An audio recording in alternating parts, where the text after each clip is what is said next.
nama aku Najwa Hidayanti. Aku dari Tutor Sebaya 58. Kalian bisa panggil aku Nana. Dan kita seumuran, jadi nggak usah panggil kakak gitu. Dan kita nggak usah terlalu formal ya, kita santai-santai aja. Di sini ada 4 rekan aku lainnya yang membantu dalam Tutor Sebaya. Ada Sirpi, ada Seka, ada Wida, dan ada Zopi. Nanti kita bakalan bahas-bahas soal materi ataupun diskusi tentang biologi. Jadi, kalian kalau mau nanya, langsung on mic aja atau boleh di chat gitu ya. Yuk kita mulai pelajarannya. Ting.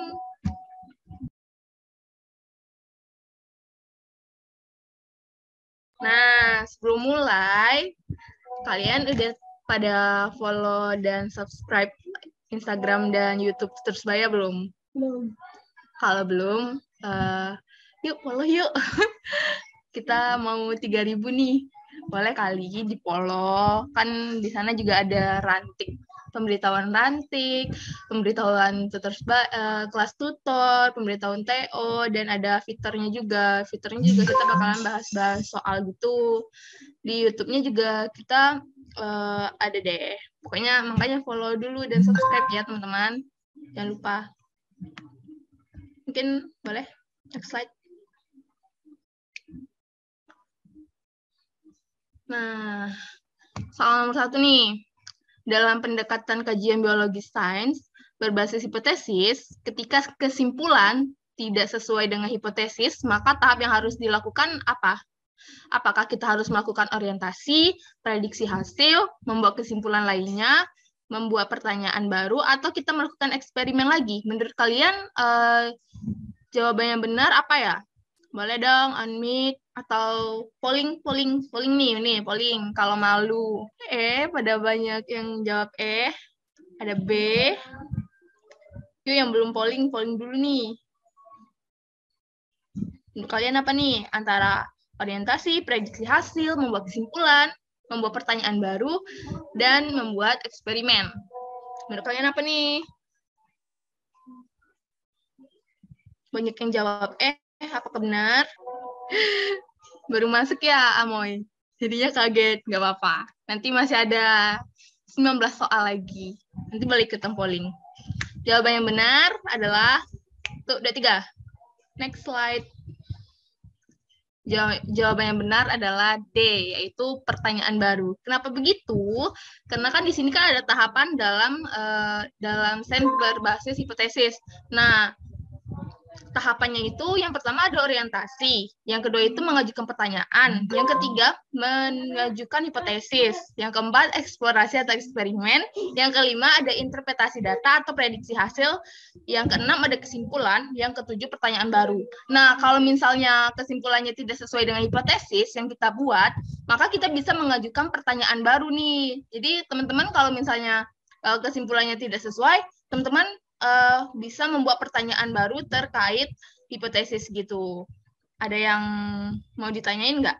Ada pertanyaan? Kalau tidak ada, boleh lanjut pertanyaan kedua. Nah, soal nomor kedua yaitu ada inti teori Darwin. Menurut kalian, inti teori Darwin itu apa ya? Apakah inti teori Darwin itu homologi menjadi dasar makhluk hidup berevolusi, atau makhluk hidup dapat berubah sendiri secara spontan, atau hanya melalui mutasi makhluk hidup berubah bentuk dan berevolusi. Yang keempat, apakah inti teori Darwin itu makhluk hidup dapat berubah bentuk karena seleksi alam, dan apakah inti teori Darwin itu spesies yang hidup sekarang bukan berasal dari spesies yang hidup pada masa lalu.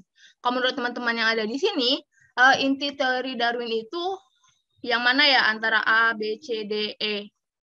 Boleh polling lagi? Nih, ada yang jawab A, ada yang jawab D nih. Kebanyakan yang D nih. 3 dari 4 orang yang ikut polling. Yuk, yang lain belum polling. Boleh deh. Nah, inti teori Darwin itu adalah, next slide. Nah, benar. Karena banyak yang jawabannya D, jawabannya memang D. inti teori Darwin itu adalah spesies yang hidup sekarang adalah keturunan dari spesies nenek moyang. Dan seleksi alam merupakan mekanisme dari pewarisan dengan modifikasi. Jadi, jawaban yang benar antara ABC dan ABCDE tentang inti teori Darwin yaitu makhluk hidup dapat berubah bentuk karena seleksi alam. Begitu teman-teman. Ada yang mau bertanya nggak? Sebelum ada ke soal selanjutnya. Nggak ada. Kalau nggak ada, boleh ke soal nomor 3. Bakalan dibahas sama Siti. Oke, terima kasih Nana. Di sini ada pertanyaan nomor 3, yaitu pernyataan yang tidak benar berkaitan dengan DNA pada inti sel eukariotik adalah A. Semua utas basa dalam DNA adalah gen. B. DNA berbentuk heliks ganda dan linier. C. Memiliki ratusan hingga ribuan gen. D. Terdapat kromosom. Dan E. Diwariskan dari tetua kepada keturunannya. Menurut teman-teman bisa di polling. Menurut teman-teman jawabannya benar. Wah, ada yang A nih, ada yang C, ada yang B juga. Kebanyakan jawaban A ya, apakah benar yang A? Boleh di next. Nah, jadi benar ya teman-teman jawabannya A, yaitu semua utas basa dalam DNA adalah gen. Kita bahas satu-satu. Kenapa sih yang A ini tidak berkaitan sama DNA pada inti sel eukariotik? Karena DNA itu nggak semuanya mengandung gen. Terus yang kedua, yang B, DNA itu berbentuk heliks ganda dan linier. Benar ya teman-teman, bisa dilihat di gambarnya. Itu tuh berbentuk heliks ganda dan linier. Yang C memiliki ratusan hingga ribuan gen. Nah, ini juga benar ya teman-teman. Terus yang D terdapat di kromosom. Nah, kan DNA pada inti sel eukariotik ada di kromosom yang bisa dilihat ya ditandain warna ungu. Dan yang E itu diwariskan dari tetua kepada keturunannya. Ini juga benar. Jadi jawaban yang tepat itu yang A. Nah, pertanyaan nomor 4 itu salah satu bukti dari teori endosimbiot adalah adanya kesamaan antara organel mitokondria dengan A. prokariot primitif, B. sel virus, C. cyanobacteria, D. proteobacteria, dan E. sel prokariot. Jadi menurut teman-teman yang benar yang mana ya? Bisa di polling. Wah, ada yang B nih. Nah, kebanyakan jawaban D ya, semuanya menjawab D. Kita bisa dilihat apakah benar yang D, yang proteobacteria. Bisa di next. Nah, jadi benar ya teman-teman, jawabannya itu proteobacteria. Kenapa? Karena mitokondria dan kloroplas ini memiliki kesamaan dengan bakteri. Nah, mitokondria ini menyerupai proteobacteria, sedangkan kloroplas itu menyerupai cyanobacteria. Selanjutnya yaitu pertanyaan yang nomor 5. Nomor 5 yaitu suatu vesikel bermembran yang mengandung molekul-molekul organik yang saling berinteraksi, merupakan pengertian dari yang A. protosel, yang B. polimer, yang C. monomer, D. stromatolith, dan E. ribozim. Kira-kira apa ya jawabannya? Nah, teman-teman bisa langsung polling aja menurut teman-teman yang jawaban yang paling benar. Wah, ada yang jawabannya A sama E nih. Kira-kira yang benar yang mana ya? Ada yang mau jawab lagi nggak? Jadi kebanyakan pada jawab A ya. Nah ini teman-teman yang jawab A, boleh nggak aku nanya alasan teman-teman kenapa jawabannya A? Boleh raise hand atau di kolom chat. Ada yang tahu nggak teman-teman? Kenapa tadi yang milih A itu? Oke, mungkin langsung aja ya jawaban. Kita next slide. Kita bahas dulu satu-satu ya teman-teman dari yang nomor E. Yang E itu kan ribozim. Pengertian dari ribozim itu sendiri merupakan sebutan lain untuk RNA katalis. Nah, berarti pernyataan yang nomor 5 itu tidak sesuai dengan ribozim, arti dari ribozim sendiri. Yang D yaitu stromatolith. Stromatolith adalah bebatuan berlapis-lapis dari prokariot fotosintetik yang hidup 3,9 miliar tahun yang lalu dan dianggap sebagai petunjuk awal kehidupan. Nah, yang D juga nggak sesuai ya teman-teman sama pernyataan nomor 5. Yang C monomer. Monomer adalah molekul yang membentuk unit dasar untuk polimer yang merupakan blok bangunan protein. Yang C juga nggak sesuai sama pernyataan nomor 5. Selanjutnya itu yang B, polimer. Polimer merupakan molekul besar atau makromolekul yang tersusun dari monomer-monomer. Nah, yang B juga nggak sesuai sama pernyataan nomor 5. Jadi yang sesuai itu yang A. Karena dari arti protosel itu sendiri merupakan suatu vesikel bermembran yang mengandung molekul-molekul organik yang saling berinteraksi. Protosel terbentuk dari adanya kerjasama antar molekul di dalam selubung membran. Jadi jawaban yang benar itu adalah yang A. Oke, nomor 6 berikut ini yang bukan perubahan atau evolusi yang terjadi pada nyamuk akibat perubahan iklim adalah, nah di sini ada 5 opsi. Dari opsi ini kita bisa pilih mana sih kira-kira yang bukan akibat dari perubahan iklim. A. Nyamuk menularkan penyakit ke manusia. B. Ukuran tubuh nyamuk semakin mengecil dibandingkan generasi-generasi sebelumnya. C. Frekuensi menghisap darah yang dilakukan nyamuk semakin cepat. D. Jarak terbang nyamuk semakin jauh. Dan E. Populasi nyamuk meningkat. Ayo boleh di-share nih Kak, apa ya kira-kira jawabannya? Ada yang jawab A, ada yang jawab C, ada yang jawab D. Wah, bervariasi banget nih jawabannya. Oke, di sini ada yang jawab A, ada yang jawab C, ada yang jawab D. Oke, boleh di next slide kali ya Kak. Nah, jawabannya adalah A, yaitu nyamuk menularkan penyakit ke manusia. Karena nyamuk ini, nyamuk Aedes aegypti contohnya, penyebab penyakit demam berdarah itu menjadi penular penyakit antara nyamuk dan monyet-monyet di hutan belantara aja tuh awalnya. Namun karena adanya pergerakan manusia yang semakin meluas, terus terjadilah kontak antara nyamuk dengan manusia, sehingga nyamuk pun sekarang dapat menularkan penyakit ke manusia, dan berikutnya menularkan penyakit dari manusia ke manusia. Jadi pilihan A ini merupakan kenyataan bahwa telah terjadi evolusi pada nyamuk, namun disebabkan oleh perilaku manusia. Sedangkan pada opsi, boleh muter ke slide sebelumnya dong Kak. Nah, pada pilihan B kan ukuran tubuh nyamuk semakin mengecil dibandingkan generasi-generasi sebelumnya.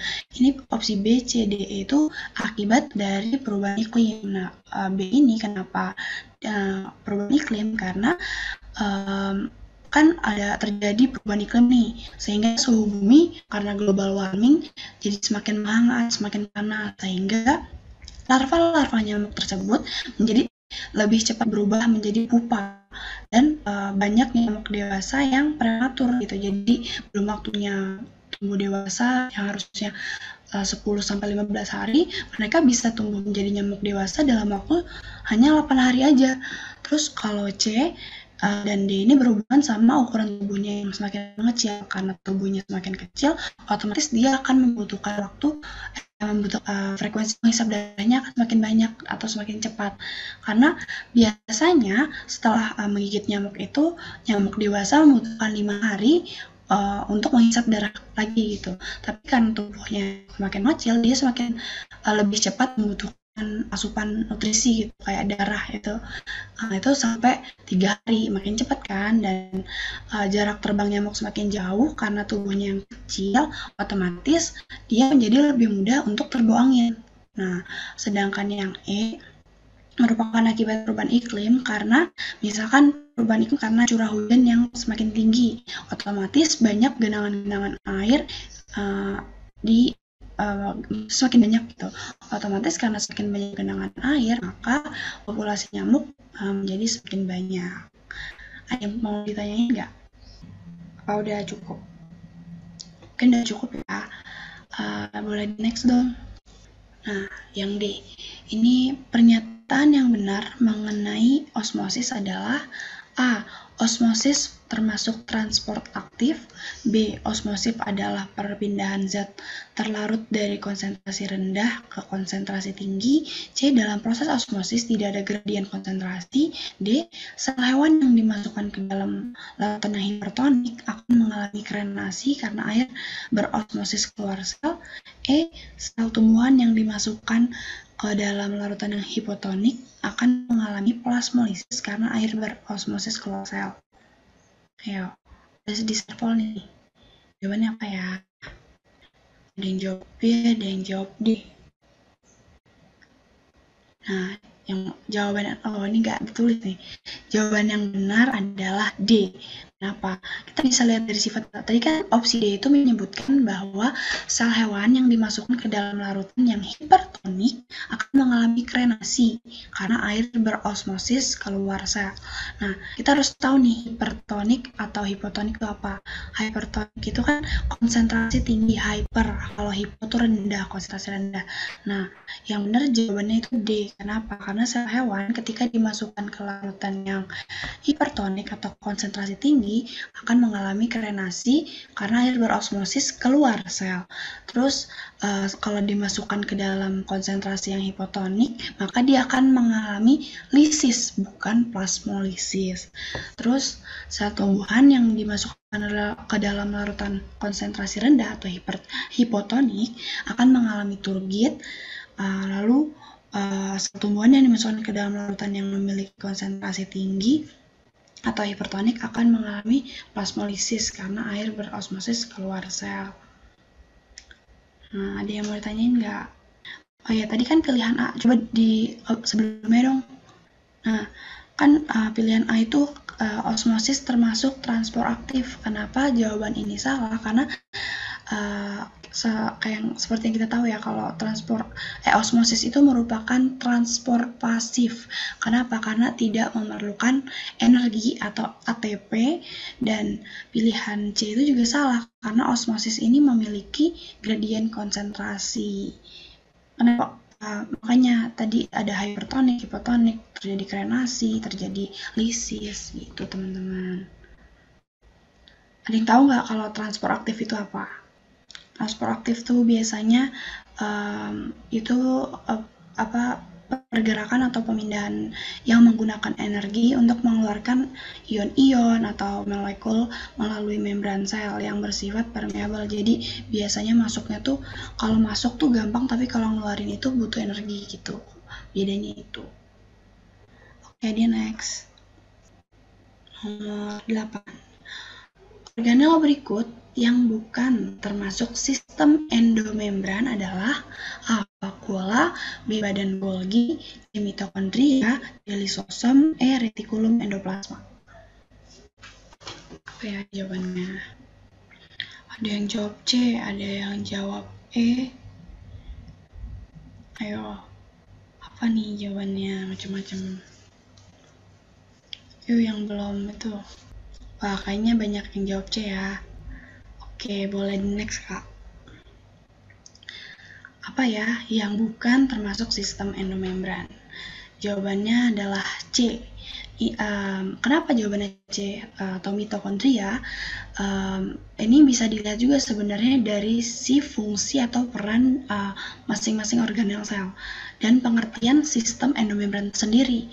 Sistem endomembran merupakan kumpulan dari organel-organel bermembran yang saling berhubungan secara fisik langsung maupun tidak langsung.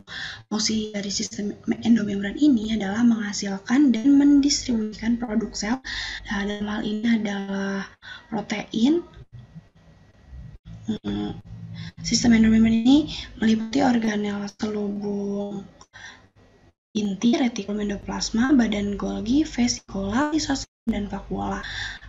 Dan mitokondria ini tidak termasuk sistem endomembran karena mitokondria ini berperan dalam respirasi seluler. Kira-kira ada yang tahu nggak sih apa yang salah satu organel sel yang sama kayak mitokondria nih, dia bukan termasuk dari sistem endomembran. Ini kalau kalian baca PPT pasti tahu. Jawabannya adalah kloroplas. Ya, karena si mitokondria sama kloroplas ini fungsinya atau perannya sama, yaitu menghasilkan energi atau mengubah energi. Kalau kloroplas kan mengubah energi kan, cahaya menjadi energi kimia gitu. Nah, berbeda nih sama si sistem endomembran ini. Kalau di sistem endomembran, dia itu kan ada nih mendistribusikan produk sel. atau dan hal ini protein atau asam amino biasanya.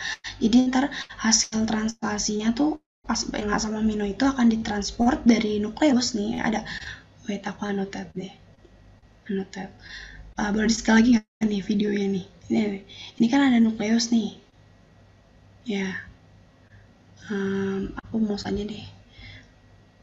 Nah di sini kan ada nukleus. Nah dari nukleus itu ditransport ke retikulum endoplasma melalui selubung nukleus. Nah, selubung nukleus ini kan bersinggungan dengan retikulum endoplasma yang kasar maupun yang halus. Nah, ini nih jadi suatu media yang menghubungkan sistem endomembran secara tidak langsung. Retikulum endoplasma menghasilkan membran berbentuk vesicula transport yang akan bergerak menuju badan Golgi membawa asam amino hasil translasi tadi. Terus dari badan Golgi itu akan terjadi modifikasi struktur molekular vesikula, lalu selanjutnya badan Golgi akan melepas vesikula yang menghasilkan lisosom dan vakuola. Gitu sih teman-teman. Ada yang mau ditanyain nggak? Ayo dong, kalau ada yang mau tanya jangan malu-malu ya. Oke, boleh di next. Nomor 9.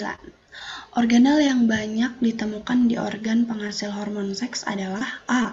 RE kasar, B. RE halus, C. badan Golgi, D. lisosom, E. ribosom. Ayo, jawabannya apa ya? Ada yang jawab C, ada yang jawab E, ada yang jawab B. Wah, apa nih yang benar? Ada yang jawab B lagi. Ada 3 jawaban nih teman-teman. Oke, ada yang jawab B, ada yang jawab C, sama ada yang jawab E.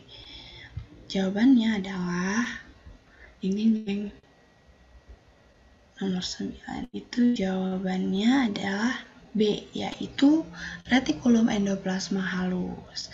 Kenapa? Jawaban itu balik lagi nih ke sifat atau peran dari masing-masing organel ini. Kalau RE kasar itu, kalian tahu kan RE kasar itu sama RE halus kan sama ya, cuman bedanya adalah kalau RE kasar itu dilekati oleh ribosom, yang RE kasar ini berperan dalam mensintesis protein dan tempat penampungan protein dari ribosom, sehingga RE kasar banyak terdapat pada sel-sel sekresi. Lalu pada RE halus itu yang tidak dilekati ribosom berperan dalam sintesis lemak atau lipid. Lipid ini disintesis diantaranya adalah menjadi steroid dan fosfolipid.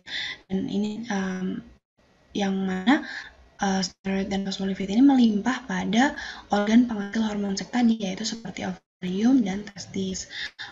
Sedangkan badan Golgi ini yang bentuknya di luar dekat retikulum juga, itu berupa kantong-kantong tipis berperan sebagai organel sekretori dan tempat modifikasi protein.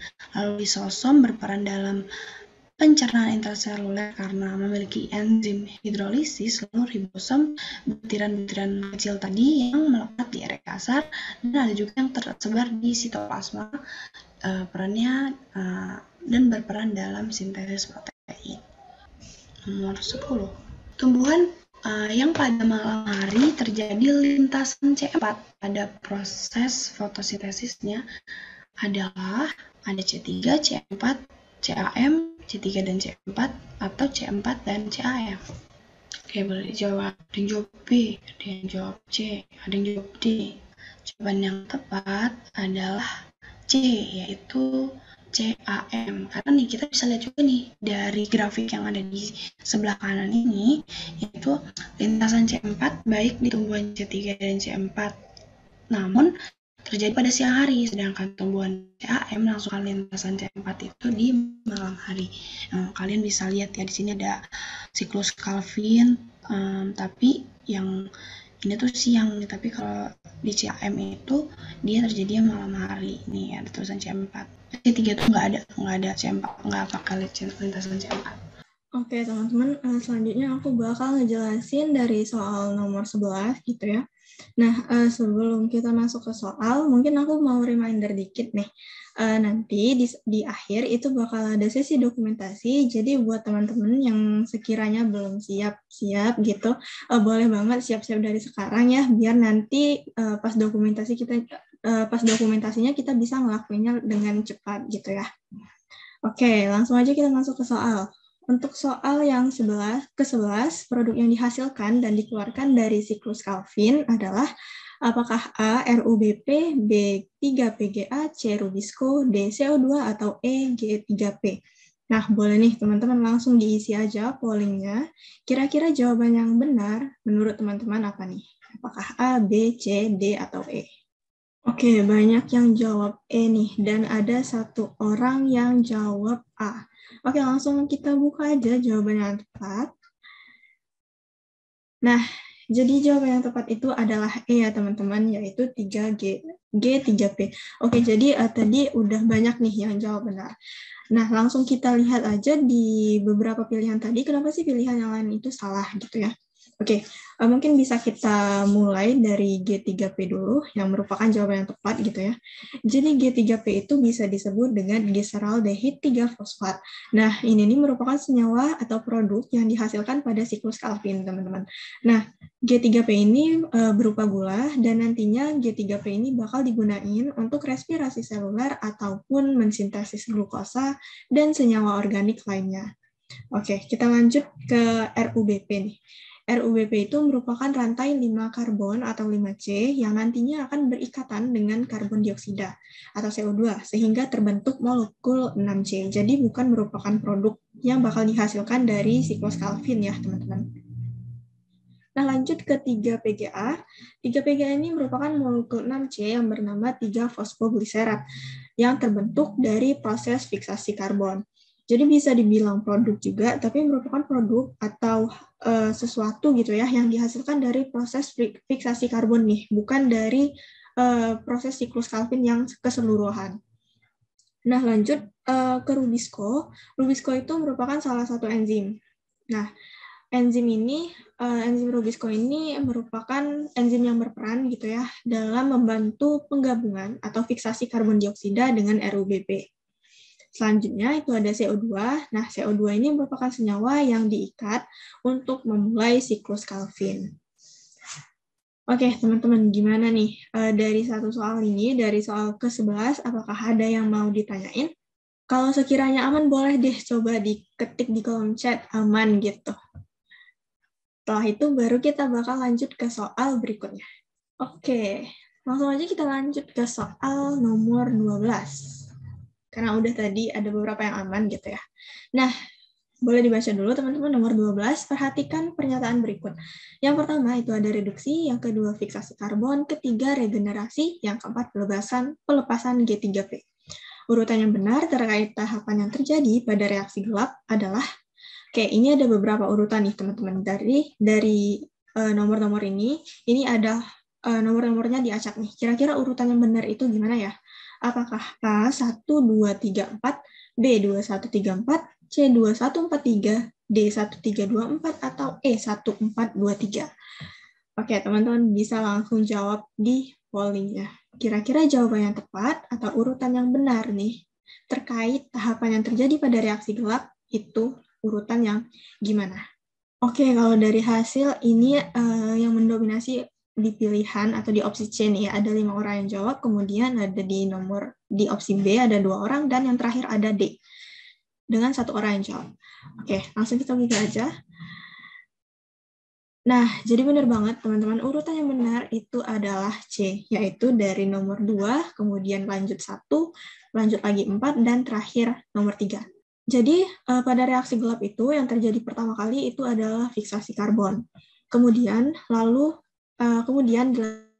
reduksi yang ditandai dengan perubahan ATP menjadi ADP.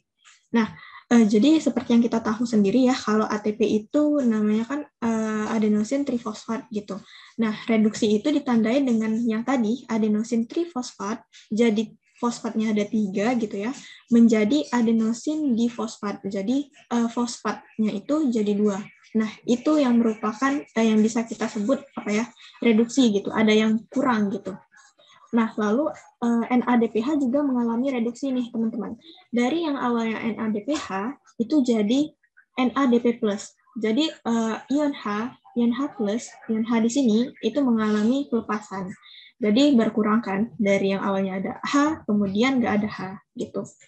Nah, dari reduksi, dari proses reduksi, kemudian dilanjut lagi ke pelepasan G3P. Di mana G3P ini, seperti yang udah kita bahas juga tadi di di soal-soal sebelumnya gitu ya, kalau G3P ini merupakan output atau produk dari reaksi gelap, dan terakhir adalah tahap regenerasi. Nah, kemudian setelah terjadi tahap regenerasi, ini siklusnya berulang kembali. Nah, lengkapnya bisa dilihat pada gambar berikut ini ya, teman-teman. Oke, sejauh ini apakah ada pertanyaan, teman-teman? Boleh langsung diketik aja di kolom chat ya, atau kalau misalnya masih malu nih di kolom chat, boleh di PC aja, nggak apa-apa sih, langsung di private chatnya gitu. Oke, kalau udah aman, kita bisa lanjut ke nomor selanjutnya ya. Nah, di nomor 13, ciri-ciri katabolisme ditunjukkan oleh pernyataan berikut, kecuali apakah A, menggunakan oksigen sebagai akseptor elektron, B, pembentukan ATP pada sistem transport elektron, C, terjadi melalui 3 tahapan, yaitu glikolisis, siklus Krebs, dan transfer elektron, D, terjadi penguraian senyawa kompleks menjadi senyawa sederhana, atau E, aliran elektron siklik dan non-siklik. Nah, sama seperti tadi, langsung aja teman-teman langsung jawab di pollingnya, kira-kira menurut teman-teman jawabannya apa nih yang benar? Oke, jadi di sini semuanya ada nih, ada yang milih nih dari A, B, C, D, E, semua ada yang milih. Kalau A sama B itu ada masing-masing ada 1 orang yang pilih. Kemudian C, D, E ini juga sama nih, masing-masing ada 2 yang milih. Oke, kira-kira yang mana ya yang benar? Langsung kita buka aja ke slide berikutnya. Nah, ini teman-teman. Jadi jawaban yang tepat itu adalah E, yaitu aliran elektron siklik dan non-siklik. Jadi kita perlu tahu dulu nih katabolisme. Jadi katabolisme itu merupakan suatu proses penguraian senyawa kompleks menjadi senyawa sederhana. Nah, misalnya itu respirasi aerob dan anaerob. Respirasi aerob itu meliputi glikolisis, kemudian dekarboksilasi oksidatif, lalu ke siklus Krebs, dan ada juga yang namanya transfer elektron gitu ya. Nah, sedangkan aliran elektron siklik dan non-siklik itu terjadi pada proses fotosintesis, yang dimana fotosintesis ini termasuk dalam anabolisme, teman-teman. Nah, untuk lebih lanjutnya mungkin bisa kita bahas di slide berikutnya ya. Oke. Nah, ini sedikit penjelasan mengenai perbedaan anabolisme dan katabolisme. Yang pertama nih, kita lihat dulu dari anabolisme. Nah, jadi anabolisme itu di mana dia itu molekul kecil gitu ya, dengan bantuan energi itu diubah menjadi molekul besar gitu teman-teman. Sedangkan katabolisme sendiri itu molekul besar itu dipecah menjadi energi dan juga molekul kecil. Nah, ini lebih jelasnya lagi nih.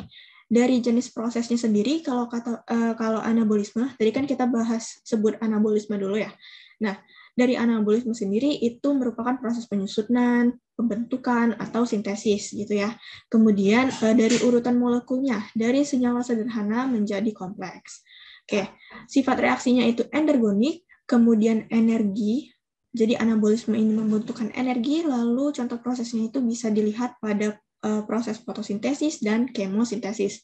Lalu sedangkan untuk katabolisme gitu ya, jenis prosesnya itu bisa berupa pembongkaran atau perombakan. Kemudian urutan molekulnya itu kebalikan dari anabolisme tadi, jadi senyawa kompleks menjadi sederhana.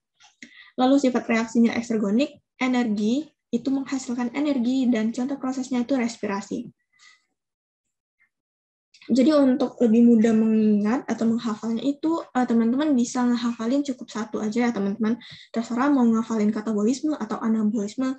Jadi kalau udah hafal 1 nih, jadi yang satunya itu tinggal kalian pikirin, oh kalau katabolisme kayak gini, berarti anabolisme sebaliknya dong, gitu. Oke. Nah, tadi sempat menyinggung ya, ada yang namanya glikolisis, siklus Krebs, sama rantai transport elektron, dan kemiosmosis. Oke, jadi di sini aku jelasin secara singkat aja. Kalau di respirasi seluler itu ya, ada 3 tahapan nih. Yang pertama itu bisa kita sebut dengan glikolisis. Nah, pada glikolisis ini itu ada proses pengubahan dari glukosa menjadi asam piruvat. Nah, glikolisis ini terjadi pada cairan sitoplasma dan menghasilkan ATP juga, teman-teman. Jadi menghasilkan energi. Nah, lalu di sini ada NADH kan, katanya ada NADH. Nah, nantinya NADH ini juga bakal dihasilin dari proses glikolisis. Tapi NADH ini bakal dibawa nih ke sini, ke proses rantai transport elektron. Nah, lanjut dari glikolisis ke siklus Krebs. Nah, dari glikolisis ke siklus Krebs ini nantinya ada pelepasan CO2, teman-teman. Nah, dalam siklus Krebs juga nanti ada pelepasan CO2 lagi. Selain itu, siklus Krebs ini juga bakal menghasilkan ATP. Selain itu, selain ATP, siklus Krebs juga bakal menghasilkan NADH dan FADH2. Nah, nantinya kedua senyawa atau kedua produk ini nanti bakal sama-sama nih dari NADH yang udah dihasilkan dari glikolisis, kemudian ada lagi yang dihasilkan dari siklus Krebs. Nah, nanti sama-sama bakal dibawa ke sini, ke proses akhir, yaitu rantai transport elektron. Nah, perlu diketahui kalau siklus Krebs dan rantai transport elektron ini punya atau terjadi gitu ya, terjadi di tempat yang sama, yaitu di mitokondria. Nah, untuk transport elektron sendiri itu sama, itu bakal ngehasilin ATP juga gitu. Jadi singkatnya gitu. Oke, kita lanjut ke soal nomor 14. Reproduksi dengan cara mirip pembelahan biner pada bakteri itu dilakukan oleh organisme apa nih, teman-teman? Apakah A, hewan, B, jamur, C, eukariot multiseluler, D, eukariot uniseluler, atau E, tumbuhan? Oke, langsung aja diisi, teman-teman. Apa nih jawaban yang tepat? Wah, banyak yang jawabannya D. Kira-kira benar nggak, Nina, kalau menurut Nana? Kira-kira benar nggak jawabannya D? Kayaknya E deh. Waduh, jadi langsung ada yang langsung milih ada E dong. E. Lucu banget. Yuk kita N. Oke, tapi masih D nih yang menyusul yang paling banyak ya yang milih D. Ya. Oke, Jawabannya langsung apa nih? aja kita buka slide jawabannya. Nah, jadi benar, teman-teman. Tadi udah banyak juga yang benar. Jawabnya adalah eukariot uniseluler. Jadi reproduksi organisme eukariot sederhana atau uniseluler itu terjadi dengan cara mirip pembelahan biner pada bakteri. Contoh organismenya itu adalah amoeba dan Saccharomyces. Oke, lanjut aja ke soal nomor 15.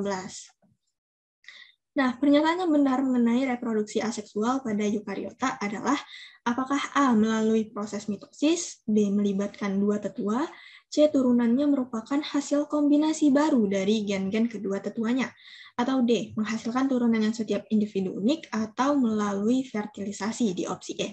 Oke, sama seperti tadi, langsung aja teman-teman kira-kira jawaban yang tepat apa nih? Langsung diisi aja pollingnya. Wah, yang A banyak ya yang milih. Ya nih, kayaknya dominasi A semua sih yang jawab. Oke, masih ada waktu teman-teman. Kira-kira yang lain yang belum jawab nih, langsung jawab aja. Kira-kira jawabannya apa? Oke, jawaban yang A langsung nambah nih. Tadi cuma 6 orang yang jawab, kemudian ada 2 orang lagi yang jawab A. Oke, dan ada 1 orang yang jawab C. Nah, langsung kita buka aja kira-kira jawaban yang tepat apa ya? Nah, oke. Jadi untuk memahami tadi ya, kita tuh perlu tahu nih. Jadi reproduksi pada eukariota itu ada 2, teman-teman. Yaitu yang pertama reproduksi aseksual dan yang kedua ada reproduksi seksual. Nah, kita bahas satu-satu dari reproduksi aseksual. Perlu diingat kalau reproduksi aseksual itu hanya melibatkan satu tetua, teman-teman.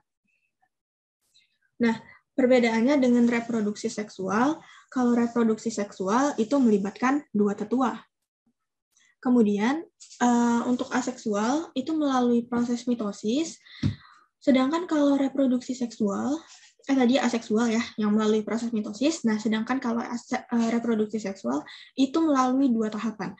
Ada melalui meiosis, di mana terjadi pembentukan gamet terlebih dahulu ya. Kemudian ada fertilisasi nih, yaitu perkawinan. Jadi kan tadi itu melibatkan 2 tetua, sehingga perlu adanya pembentukan gamet dulu. Sehingga kalau misalnya udah ada nih gametnya dari tetua jantan dan tetua betina gitu ya. Nah, barulah nanti ketika terjadinya perkawinan gitu ya, kedua gamet tadi nanti bakal bertemu gitu. Nah, selanjutnya turunan yang dihasilkan kalau dari reproduksi aseksual itu turunan yang dihasilkan secara genetik identik karena dia hanya berasal dari satu tetua aja teman-teman. Sedangkan kalau reproduksi seksual itu turunan yang dihasilkan bakal setiap individu itu unik karena merupakan hasil kombinasi baru dari gen-gen kedua tetuanya. Oke, kita bisa balik dulu ya ke opsi tadi. Jadi pernyataan yang benar mengenai reproduksi aseksual pada eukariota adalah apa nih? Nah, kita bahas satu-satu dari melalui proses mitosis. Kalau reproduksi aseksual itu melalui proses mitosis. Oke, ini benar teman-teman. Jadi tadi udah banyak juga ya yang jawab A, jadi udah banyak yang benar juga. Kalau reproduksi aseksual itu melalui proses mitosis gitu. Kemudian kalau kita lihat B, melibatkan dua tetua, ini tentu salah ya teman-teman, sesuai yang udah dijelasin tadi, kalau 2 tetua itu terjadi pada reproduksi seksual. Kemudian yang C, turunannya merupakan hasil kombinasi baru dari gen-gen kedua tetuanya. Nah, ini juga berhubungan dengan yang B tadi. Kalau misalnya ada 2 tetua, berarti nantinya bakal ada kombinasi dari gen-gen kedua tetua tadi. Yang D, menghasilkan turunan yang setiap individu unik. Dan ini juga kurang itu ya, teman-teman. Kurang tepat karena ini merupakan salah satu ciri dari turunan yang dihasilkan dari reproduksi seksual. Kalau reproduksi aseksual, turunan yang dihasilkan itu tentunya bakal genetik, secara genetik identik gitu ya.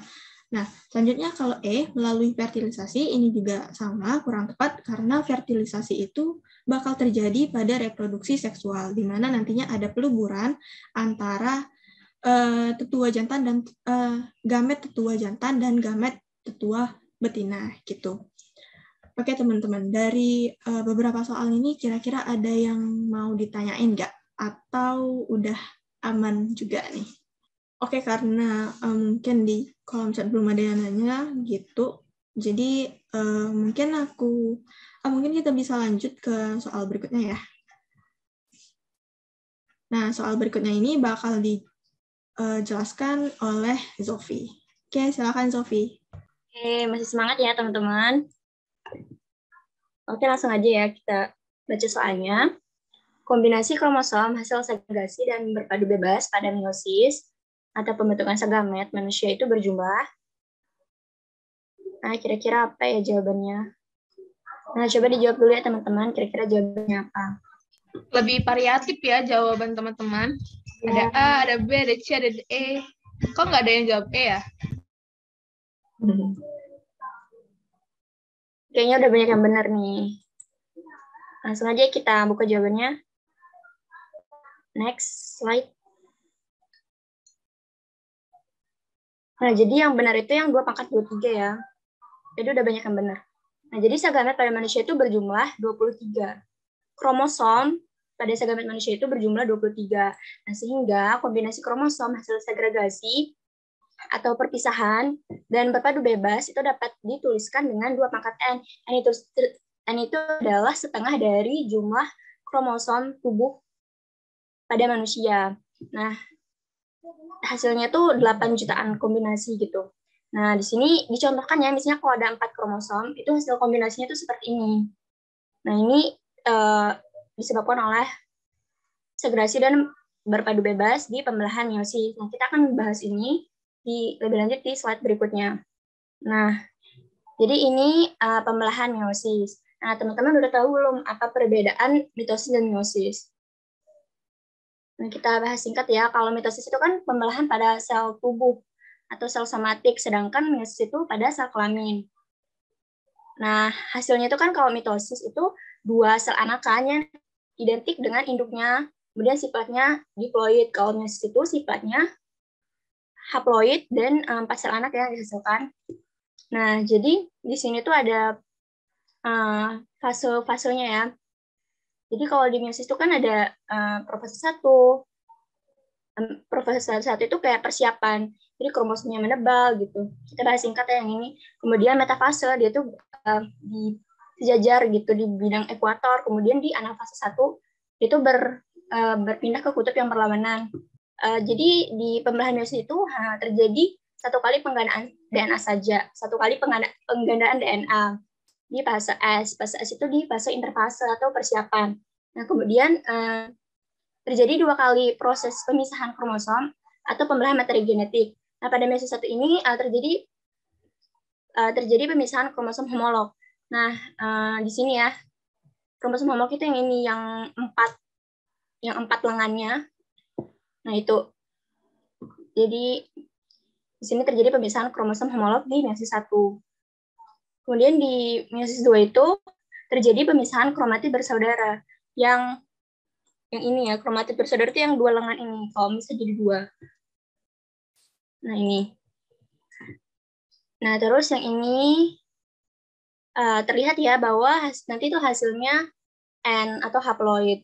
Makanya meiosis itu juga disebut sebagai reduksi kromosom, pengurangan gitu. Oke. Udah jelas ya mungkin. Next. Kita baca soalnya, transfer elektron yang berlangsung di dalam mitokondria, prosesnya akan berakhir setelah elektron H+ bereaksi dengan oksigen yang berfungsi sebagai akseptor terakhir dan akan membentuk apakah A, CO2, BH2O, atau C, asam pirufat, D, FADH, atau E, NADH. Nah, mungkin teman-teman bisa jawab dulu, kira-kira jawabannya apa. Banyak yang jawab B sama C nih. Oke, kita langsung buka aja ya jawabannya. Yang terbanyak B. Coba kita lihat jawabannya apa. Next. Nah, jadi jawaban yang tepat itu yang B. Jadi transfer elektron yang berlangsung di dalam mitokondria itu prosesnya akan berakhir setelah elektron H+ bereaksi dengan oksigen yang berfungsi sebagai akseptor terakhir dan akan membentuk H2O. Nah, reaksinya itu ini ya. Nah, jadi ini. Di sini kan terlihat oksigen itu sebagai akseptor terakhir atau penerima elektron terakhir dalam rantai transfer elektron. Nah, kita bakalan bahas lebih lanjut di slide berikutnya. Next.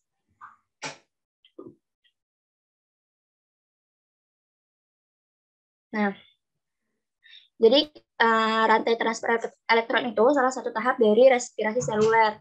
Jadi udah dibahas ya, respirasi seluler itu ada glikolisis, kemudian ada dekarboksilasi oksidatif, siklus Krebs, dan ini yang terakhir, rantai transport elektron. Nah, jadi rantai transfer elektron ini terjadi di mitokondria.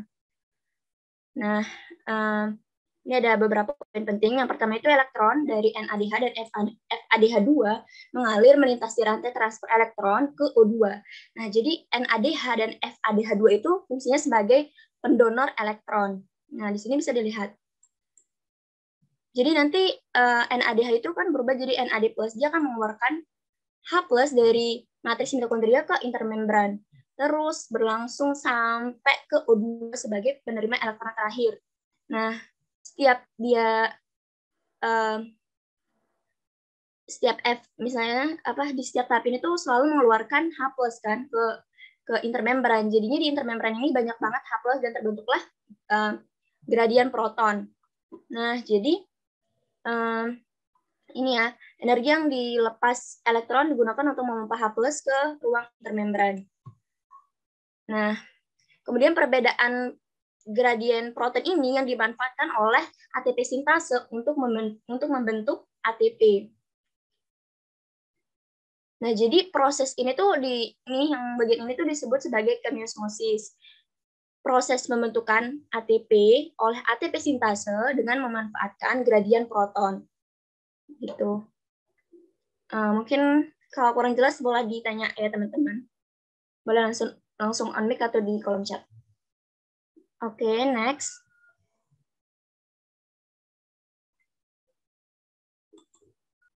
Pernyataan berikut yang benar mengenai plasmid adalah A hanya tersusun atas RNA dan berperan sebagai vektor untuk mengklon gen, B merupakan segmen DNA pada kromosom bakteri, C merupakan molekul DNA sirkular yang terpisah dari kromosom bakteri, D memiliki bentuk linier, E memiliki jenis, jumlah, dan ukuran yang sama asal dan jenis bakteri. Nah, teman-teman mungkin bisa dijawab kira-kira jawabannya apa. Diisi ya pollingnya. Oh, sangat bervariasi jawabannya. Dari tadi kok nggak ada yang jawabannya E ya? B sama C sama nih. Oke, kita langsung bahas ya. Kita bahas aja next slide. Nah, jawaban yang benar itu yang C. Nah, jadi plasmid itu DNA ekstrak kromosomal pada bakteri. Jadi dia tuh DNA di luar kromosom bakteri gitu. Bisa dilihat pada gambar ini, kayak misah gitu kan. Terus bentuknya sirkuler, kayak lingkaran gini. Bukan linear, kalau linear itu kayak kromosom pada manusia yang gini gitu. Terus, dan berukuran kecil. Jenis, jumlah, dan ukurannya itu bervariasi antara sel dan jenis bakteri. Kemudian, plasmid ini fungsinya vektor untuk mengklon gen, fragmen DNA, dan mengubah sifat bakteri. Nah, kita akan bahas yang vektor ini lebih lanjut di next slide. Next. Oke, jadi fungsi plasmid itu sebagai vektor atau pembawa gen target untuk mengklon dan mengubah sifat bakteri. Kemudian nanti fungsinya memperbanyak gen yang telah disisipkan dengan bantuan sel bakteri. Nah, ini contoh namanya rekayasa genetika ya, teman-teman. Jadi mekanismenya kayak gini. Yang pertama, plasmid itu diisolasi, misalnya pakai bakteri E. coli gitu. Kemudian diambil plasmidnya dan dipotong dengan enzim restriksi. Nah, kemudian disiapkan juga DNA targetnya. Nah, biasanya kalau yang sering kita dengar itu hormon insulin kan. Nah, dia itu DNA targetnya dari sel pankreas yang ada di manusia yang bisa mengekspresikan insulin. Nanti dipotong pakai enzim restriksi yang sama. Kemudian digabungkan pakai enzim ligase sebagai lemnya gitu. Nah, kemudian terbentuklah plasmid rekombina, nanti akan dimasukkan lagi ke E. coli misalnya. Kan kalau bakteri itu cepat membelah kan, makanya bisa menghasilkan hormon insulin dalam jumlah yang banyak. Gitu. Nah, mungkin ada yang mau ditanyakan, teman-teman? Boleh langsung unmute atau di kolom chat ya. Oke, lanjut aja. Oh, bentar, ini harusnya di sini plus. Ini minus. Ini minus ya. Nah, gambar di bawah ini adalah gambar hasil pemutusan fragmen DNA di elektroforesis gel yang sampelnya diambil dari 4 jenis organisme. Penelitian yang benar berdasarkan gambar di bawah ini adalah A. Organisme 2 dan 4 memiliki fragmen DNA dengan berat molekul paling kecil. B. Hanya organisme 1 yang memiliki berat molekul DNA yang paling besar. C. Organisme 1 berkerabat dekat dengan organisme 2. Kemudian yang D, organisme 2 itu berkerabat dekat dengan organisme 4. E, keempat organisme tersebut tidak ada yang berkerabat dekat. Nah, boleh dijawab dulu nih teman-teman, kira-kira jawabannya apa? Ini kutub positif, ini kutub negatifnya.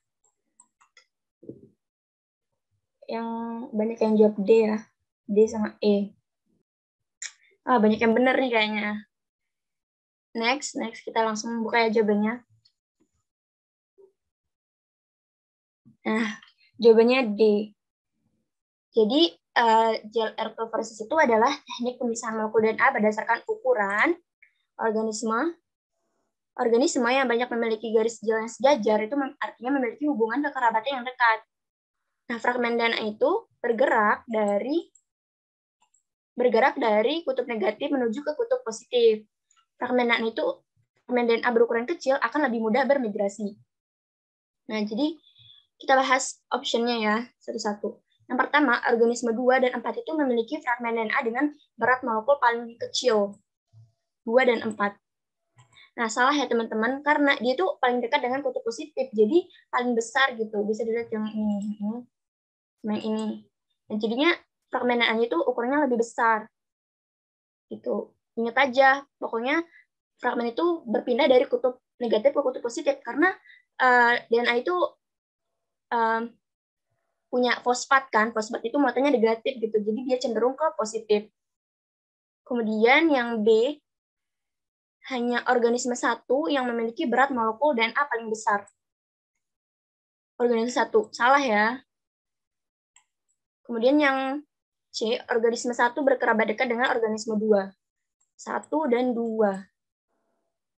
Salah ya, karena fragmen yang sejajar itu cuma 1 gitu, jadi nggak berkerabat dekat. Semakin banyak DNA yang sejajar, berarti artinya kekerabatannya semakin dekat. Kemudian yang D, organisme 2 dan 4. 2 dan 4 itu berkerabat dekat. Nah, kita bisa lihat berapa banyak yang sejajar. 1, 2, 3. Nah, jadi kemungkinan dia berkerabat dekat. Kita lihat option yang D, yang E, keempat organisme tersebut tidak ada yang berkerabat dekat.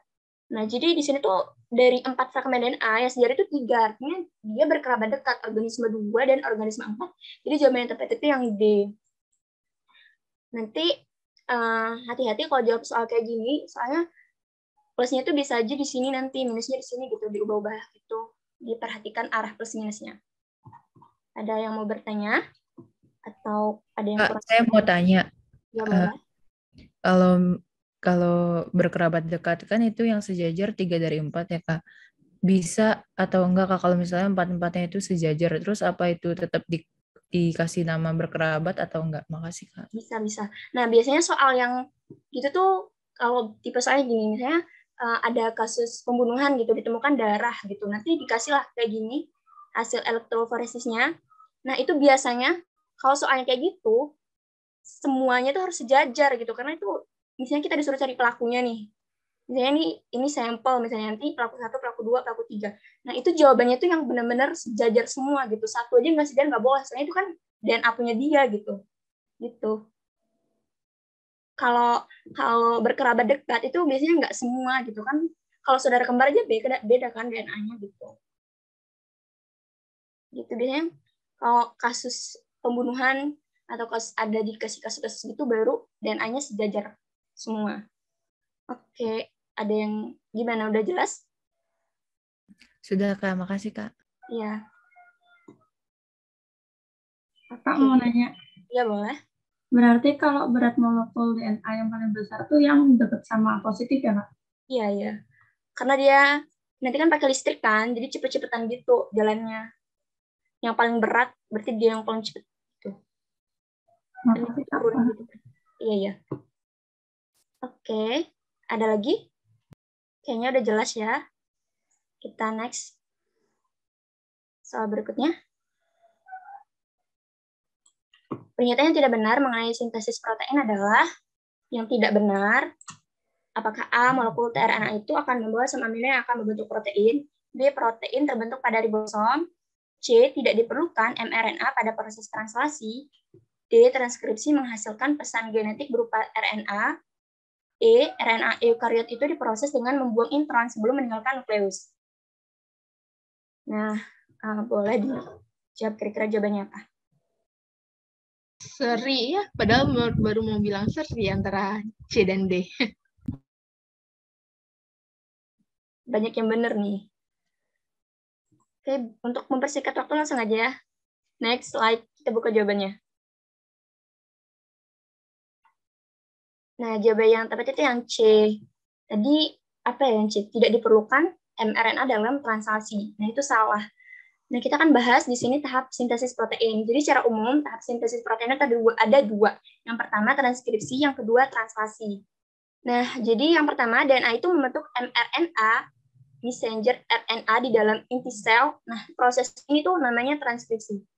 Yang ini namanya transkripsi. Kemudian, ini ya yang bagian sini nih, yang di dalam inti sel, terjadinya di dalam inti sel. Kemudian, pada eukariot itu, mRNA-nya diproses sebelum meninggalkan nukleus. Ini salah satu perbedaan sintesis protein di eukariot sama prokariot atau bakteri. Kalau di eukariot itu terjadi di dua tempat. Marah. Kalau di eukariot itu terjadi di dua tempat, transkripsinya di inti sel. Kemudian translasinya di sitoplasma. Nah, jadi mRNA Itu di sini ya proses transkripsinya di sini nih, bisa dilihat. Jadi transkripsinya itu dari arah 5' ke 3'. Yang kayak gini-gini biasanya keluar ya, soalnya harus benar-benar paham konsep yang ini. Dari 5' ke 3', kemudian di transkripsi, terus ada RNA polimerase untuk sintesis basa nitrogennya. Kemudian nanti setelah terbentuk mRNA, itu akan dimodifikasi gitu, ditambahkan topi dan ekor pada ujung RNA hasil transkripsi. Ini ya, poli A gitu, topinya. Ekornya ya, poli A. Kemudian intronnya dikeluarkan atau dibuang, sedangkan eksonnya digabung menjadi satu. Nah, ini nanti dibuang karena intron itu nggak penting, nggak diekspresikan. Kalau ekson itu X gitu kan, diekspresikan. Jadi nanti eksonnya digabung-gabung, jadilah seperti ini, yang mRNA yang siap untuk ditranslasi. Kemudian mRNA-nya itu keluar dari inti sel dan masuk ke sitoplasma. Nah, itulah kenapa dia ditambahin ekor sama topi, biar tidak terdegradasi gitu waktu dipindahinnya. Nah, nanti mRNA-nya ini kan ke sitoplasma. Di sitoplasma itu banyak ribosom. Nah, nanti dia melekat ke ribosom, kemudian ditranslasi. Nah, yang ini tuh namanya translasi di bagian ini. Kemudian tRNA-nya datang dan membawa asam amino yang sesuai. Yang ini tRNA datang membawa asam amino yang sesuai. Kemudian nanti ditranslasi gitu. Ini kodonnya, terus nanti kalau sesuai sama antikodonnya, ya terbentuklah gitu kumpulan asam amino ini. Sampai nanti di kodon stop. Sampai di kodon stop, jadilah dia polipeptida. Kemudian polipeptida ini nanti dimodifikasi sama badan Golgi, jadilah dia protein. Oke, mungkin ada yang kurang jelas atau mau ditanyain boleh. Ya, yuk kalau yang mau nanya silakan on mic atau boleh di chat. Aku izin tanya boleh? Ya, boleh. Itu kan untuk ekornya atau kepalanya itu kan dikasih topi. Nah, masuk. Iya. Itu aja, makasih. Iya, kenapa? Maaf tadi putus-putus. Halo, suaraku kedengeran nggak? Iya, kedengeran. Itu kan tadi yang ekornya kan poli A ya namanya. Nah, terus yang kepalanya dikasih topi. Nah, untuk topinya itu senyawa apa ya, kalau boleh tahu? Guanin. Kalau poli A itu maksudnya nanti A gitu, banyak-banyak. Kalau topinya G gitu. Oh, jadi topinya itu G, terus yang ekornya tuh A gitu. Ya. Oh, oke. Tapi nanti ini nggak ditranslasi, kayak cuma untuk melindungi si mRNA-nya aja biar nggak terdegradasi gitu pas pindah ke sitoplasma. Oh paham. Makasih ya. Ya. Gimana, ada yang mau bertanya lagi atau sudah cukup? Ada yang mau nanya lagi nggak? Boleh banget nih. Kak izin tanya. Boleh. Tadi bisa dijelasin ulang pas di 53 di nukleus nggak Kak, di inti sel? Oh iya, boleh. Jadi ini transkripsi ya. Jadi misalnya DNA itu ada 2 gini kan. Ini tuh 3. Nggak bisa nulis. Oke lah, ini 3. Ini 5. Kemudian ini 5. Aduh. Ini 3. Gitu lah ya. Nah, jadi biasanya kalau nggak salah dulu di soal UTS ada ya gini. Ada, jadi pokoknya inget aja, kalau biar nggak bingung, inget aja kalau proses transkripsi itu selalu berlangsung dari 5 aksen ke 3 aksen gitu. Karena cetakannya itu 3 aksen kan. Harus apa ya namanya? Antiparalel ya namanya kalau nggak salah. Itu pokoknya karena DNA itu dari 3 aksen ke 5 aksen. Jadi nanti kebentuknya dari 5 aksen ke 3 aksen gitu. Ini kan, ini duluan kebentuk nih. Jadi ini kan duluan kebentuk, makanya dia ada di sini gitu. Gimana ya jelasnya? Itulah intinya. Pokoknya kalian ingat aja kalau transkripsi itu berlangsung dari 5 aksen ke 3 aksen gitu. Karena cetakannya dari 3 aksen ke 5 aksen. hasilnya berarti 5 aksen ke 3 aksen gitu. Maaf ya kalau kurang jelas. Iya Kak, jelas kok Kak. Makasih. Ada pertanyaan lagi nggak teman-teman? Atau terkait materi yang lain juga boleh kok. Oh iya, bagi yang belum isi presensi, boleh langsung isi presensinya ya. Sebentar aku kirim linknya. Boleh isi presensinya kalau bagi yang belum. Ada pertanyaan lagi nggak teman-teman? Kayaknya udah jelas, nah. Oke, udah cukup. Kalau udah cukup, kita dokumentasi dulu yuk. Yuk yang bisa on cam dulu. Wow, udah banyak nih yang on cam. Yuk yang lain yang belum on cam. Yuk Ida, Afif, Jihan, Seka. Ini siapa sih? Intan. Halo Afif, halo Reza.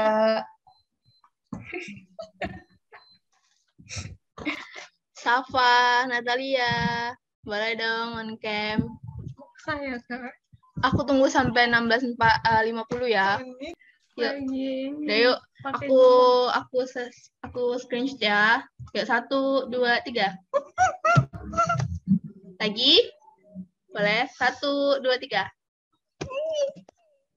Boleh lagi. 1, 2, 3. Kebanyakan ya, sorry.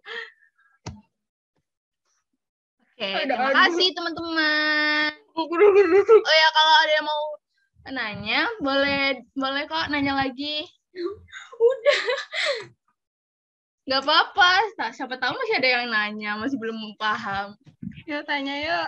Ini udah bisa keluar nih, Nak. Ah, Guys, nanya udah boleh. Oh ya, terima kasih untuk yang telah join kelas tutor biologi. Kita ketemu lagi ya kelas tutor biologi di sesi UAS. Oke teman-teman, jangan lupa ikutan kelas tutor. Hah? Emang tadi nggak banyak dari 58? Udah pokoknya pada join aja kelas tutor yang ada di Tutor Sebaya. Mau kelas tutor, TO, pokoknya semuanya kalian harus ikutan ya. Kalian harus ikut Tutor Sebaya. Jadi kalian harus ikutan kelas tutor dan TO-nya. Oke teman-teman, terima kasih. Mohon maaf kalau ada salah kata. Bye-bye. Dadah. Thank you, Kak. Sampai ketemu di sesi UAS. Makasih. Iya, makasih juga. Follow IG Tutor Sebaya dan jangan lupa subscribe karena recordnya ada di sana ya teman-teman.